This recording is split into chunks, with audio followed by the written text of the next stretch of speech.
هندسة انت بتعمل ايه؟ انا بسجل بياناتي. طول عمرك بتسجل بياناتك على المواقع، لكن عمرك سألت نفسك الصفحة بتاعة التسجيل ديت معمولة ازاي؟ السلام عليكم ورحمة الله وبركاته. اهلا بكم في الفيديو السابع من سلسلة بناء المواقع الالكترونية الويب. النهاردة ان شاء الله هنبتدي نعرف ازاي صفحة الريجستريشن او صفحة التسجيل دي بتتعمل.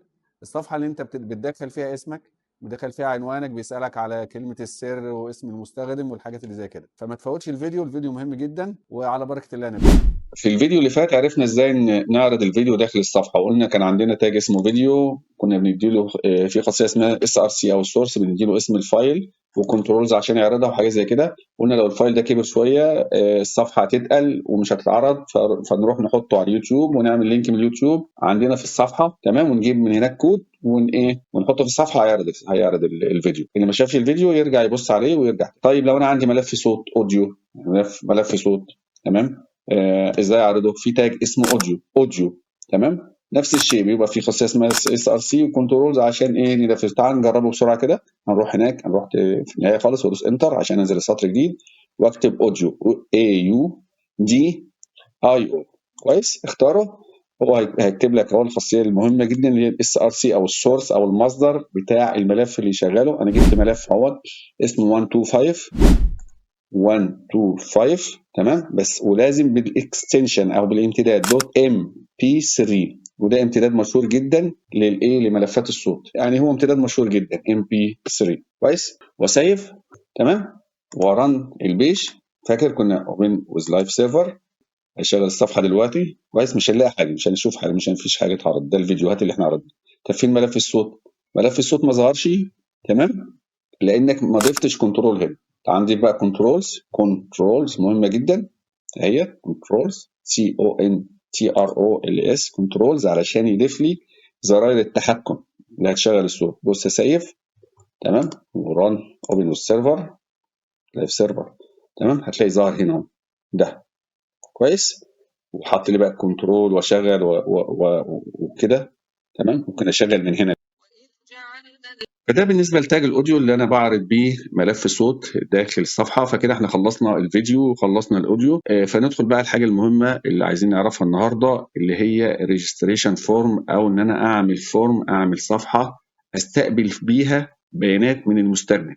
يعني بيانات زي مثلا اسمه، الفيرست نيم اللي هو الاسم الاول والاسم الاخير، عنوانه، يعني اعمل له حاجات كده في الصفحه بحيث ان انا استقبل منه الداتا بتاعه. زي ما انت مثلا لما جيت تعمل اكونت او حساب على الفيسبوك، في الاول خالص سالك على اسمك وهكذا، تمام.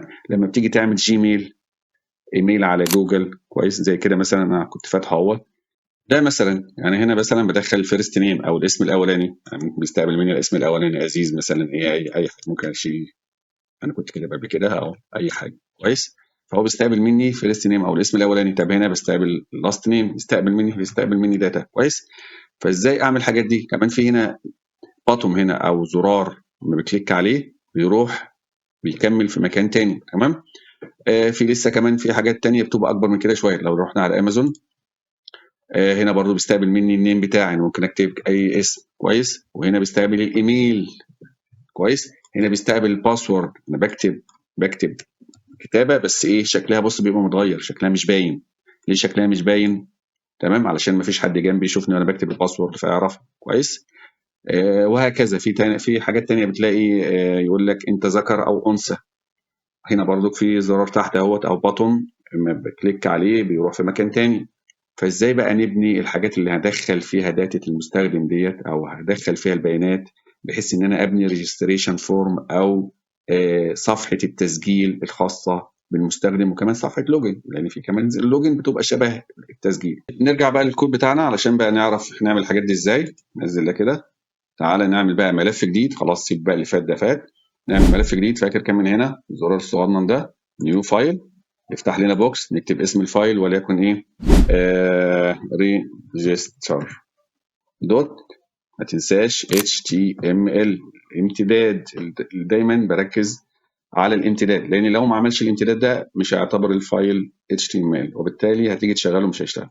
وادوس انتر عشان يسيف، تمام. عمل لي الملف اهوت. وقف هنا علشان اكتب الكود بتاع HTML. كنا بنعمل علامه التعجب، بدوس شيفت مع رقم 1 يعمل لي علامه تعجب كده وادوس انتر، يعمل لي هو ويبني لي هيكل صفحه ال HTML. تمام، اللي انا ما بكتبوش كل مره، خلاص المحرر او الاديتور هو بيكتبه لي وبيقف هنا علشان ابتدي بقى اكتب اكوادي المهمه. خلاص هو كتب لي كل الحاجات دي. طبعا اللي ما شافش احنا عملنا الحاجات دي ازاي او عايز يعرفها يرجع بس للفيديوهات القديمه، هيلاقينا شارحين كل الحاجات دي.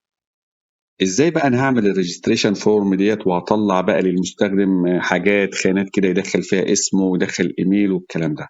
تمام، بكل بساطه الفورم ديت اسمها كده بيبتدي التاج اسمه فورم FORM، ادوس انتر.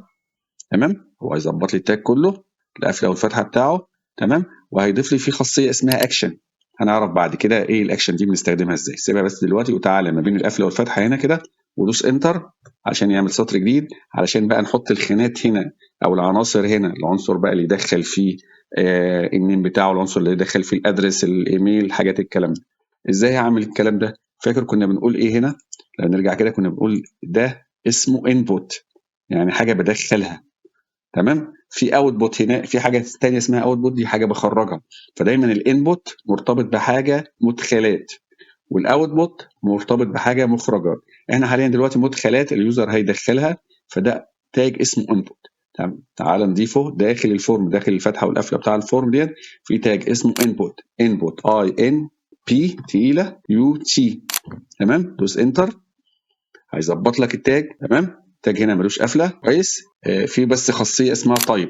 الخاصيه التايب ديت هي اللي بتحدد بقى هل هو، نرجع تاني بس نبص على الامازون ده المثال بتاعنا، هل هو استقبل فيه نص بس زي كده زي النيم، ولا هل هو من نوع الايميل، ولا هل هو من النوع الباسورد. تمام، يعني التاج واحد بس اسمه انبوت. تمام، بس النوع بتاعه بيختلف، التايب بتاعه بيختلف. تمام، مره تكست عشان يدخل فيه نص، مره ايميل عشان يدخل فيه الايميل، مره باسورد عشان يدخل فيه الباسورد، وهكذا. تعال بس نسيف لحد كده ونشوف النتيجه بتاعتي ايه. سيف، رايت كليك، اوبن ويز لايف سيرفر. كويس، تروح هناك يفتح ينفذ الامر ويطلع لك خانه هنا كده او عنصر تدخل فيه مدخلات. بص هدخل اي حاجه ده هيستقبلها دلوقتي، وبعد كده هنعرف باللغات بقى اللي احنا نتعلمها قدام ازاي نتعامل مع الداتا دي. تمام، هنعمل بقى الايميل. نروح للاخر كده وندوس انتر ونكتب انبوت. تمام، الطيب بتاعي مش تكست بقى، غير التكست ده اهي، نلغيها نحذفها ونكتب ايميل. تمام، هو جابوا لي اهوت، اختار. كويس، ونسيف نران. تمام، تلاقينا طلع هنا واحد مستنيك تدخل الايميل، يعني اس كده بيبقى @yahoo.com. كويس، تعال بس نظبط الاثنين دول كده ونظبط اكنها فورم بصحيح. يعني يجي مثلا الانبوت الاولاني ده نقول هنا ده دخل لي منين. تمام، وبعد كده نروح هنا تاني، احنا عايزين الاثنين ده نيجي بعد ده يعني ده يبقى في سطر لوحده، يعني ده لوحده هنا كده يبقى نيم، وبعد كده الانبوت بتاعه، وبعد كده سطر تاني تحت الايميل والايميل بتاعه. يعني خلاص ده كده عشان يعمل سطر جديد. فاكر كان تاج اسمه PR. تمام، هننفذ لحد كده، نروح لللايف سيرفر هتلاقي عمل النيم ونزل الايميل تحت. تعال نضيف كمان هنا كده الايميل، بعدين نحط نقطتين كده ونسيب. تمام، وهكذا.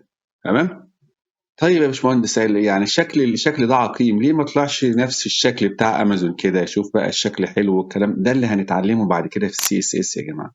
ده اللي هنتعلمه ازاي نعمل حاجه اسمها لي اوت او تنظيم الايه المدخلات بتاعي، او تنظيم المحتويات بتاعه الصفحه بتاعي يبقى بالشكل الجميل ده، بدل ما يبقى بالشكل العقيم HTML. بيبقى بيديك شكل عقيم انت ما تعرفش تنظم. هو ده هتحط كده واللي بعده واللي بعده واللي بعده واللي بعده، علشان بقى اطلع الشكل الجميل ده يبقى شكل الصفحه كده بروفيشنال وكده. بتعلم CSS اللي هنتعلمها بعد ما نخلص الايه HTML. بعد ال HTML هنخش على CSS، وبعد CSS هنخش على الجافا سكريبت. كويس، هنرجع بقى نكمل. احنا بس بنحط ايه زي ما قلنا ال HTML اللي بتبني بيه الهيكل، بتبني بيه البيت، بتحط بقى الحاجات. بعد كده اللي بيظبط لك بقى الشكل وينظم لك الدنيا CSS.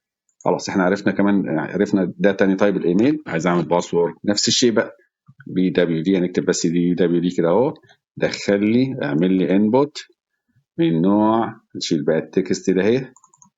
تمام، ونعمل باسورد. كويس، بقى عندي الثلاث حاجات دول. عندي انبوت من نوع التكست ادخل فيه بس اسمي ونيم الحاجات ده الكلام ده الادرس الكلام ده.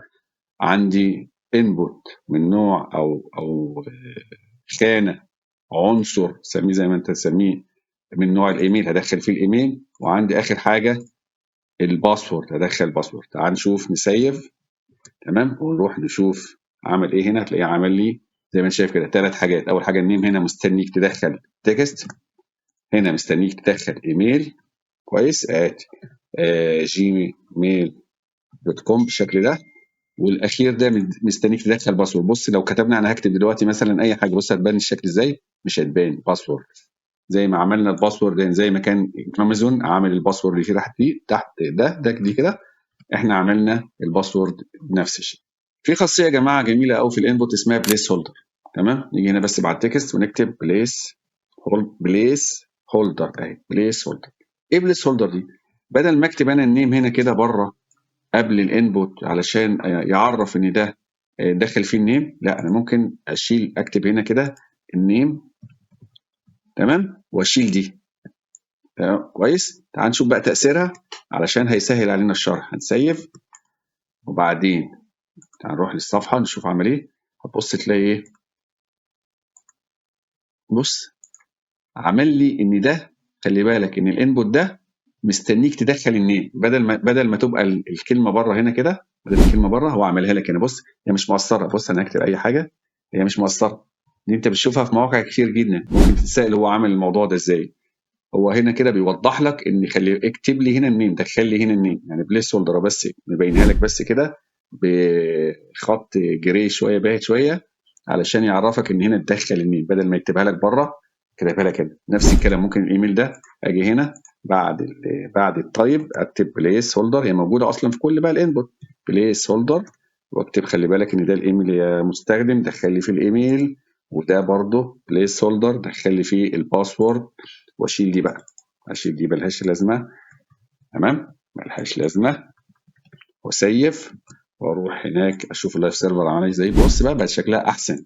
بدل ما بكتب قبلها كده النيم قبلها كده الايميل لا احط حاجه بليس اوردر ان خلي بالك يا ايها المستخدم دخل لي هنا النيم يا ايها المستخدم دخل لي هنا الايميل يا ايها المستخدم دخل لي هنا الباسورد. في انواع كتير من الانبوس. يعني مثلا انا عايز المستخدم يشوف الموقع بتاعي يدخل لي البيرث ديت او تاريخ ميلاده ففي انبوت تايب ديت. في انبوت تايب تايم لو انا عايز الوقت. في مانث لو عايز الشهر. في ويك لو عايز الويك. في حاجات كتير. وكل نوع هتلاقي اصل البراوزر بيظبط لك المدخلات حسب النوع ده. ازاي مثلا تعال نجرب كده. انا عايز مثلا اطلع له انبوت مستخدم علشان يدخل الديت بتاع البيرث ديت بتاعه او تاريخ الميلاد. تعال نجرب انبوت. تمام ونقول له التايب بتاعك هنشيل تكست ونكتب ديت. تمام ونسيف.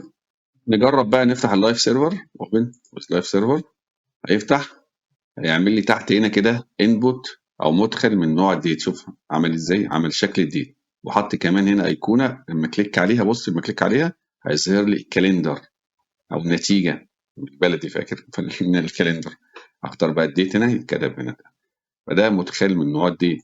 لو عملت مدخل من نوع التايم هيطلع لي برضه التايم انبوت من نوع التايم. شيل التكست وحط تايم كويس. هسيف اروح هناك في اللايف سيرفر هلاقيه عمل لي بتاعه التايم كده مستني ادخل التايم. في انبوت تايب مانث من نوع المانث او من نوع الشهر بيستخدم في ادخال الشهر. تعال نجرب كده انبوت. تمام وشيل بقى التكست وحط واكتب مانث MONTH مانث يعني شهر. وسيف نروح كده للنتيجه هتلاقيه ايه عمل لك انبوت في الاخر كده مستنيك تدخل مانث وعمل لك ايقونه صغيره كده لما كليك عليها هيظهر لك الكالندر بتاع المانثs او الشهور. اختار المانث منها. لو انا عايز المستخدم مثلا يطلع لي صوره من شهاده الميلاد صوره من البطاقه يطلع لي فايل يعني استقبل منه ملف كويس. ففي طيب او نوع مخصص للملفات. تعال نجربه بسرعه. انبوت. تمام طيب شيل التكست واكتب فايل. فايل فايل نوع الفايل الملف. هتلاقيه عمل لي بص حاجه جديده خالص هنا. تعال نشوف بقى النتيجه اللي تحت دي. لما كليك بقى على تشوز فايل ده الزرار ده بص تلاقيه بيفتح لي الماي كمبيوتر بتاعي، بحيث ان انا اختار فين الملف اللي انا عايز اطلعه. وليكن الملف ده مثلا، كليك عليه مثلا واقول له اوبن، هتلاقي الملف ده المفروض نزل هنا كده علشان يتبعت على السايت. لو انا مثلا عايز زي ما قلت لك مثال، انا عايز منه يبعت لي الاي دي بتاعه او يبعت لي اي ملف معين، او انا استقبل انا كانا اللي باني الويب سايت ديت، استقبل من المستخدم الملف بتاعه. وبكده نكون وصلنا لنهايه الفيديو النهارده. يا رب يكون استفدتم وعرفتوا يعني ايه ريجستريشن فورم او الشاشه بتاعه التسجيل ازاي بنبنيها، يعني ايه انبوت، انواع الانبوتس المختلفه. لسه مكملين بس ان شاء الله في الفيديو الجاي في كام نوع كده كمان من انواع الانبوتس مهمين. ونشوفكم على خير ان شاء الله. السلام عليكم.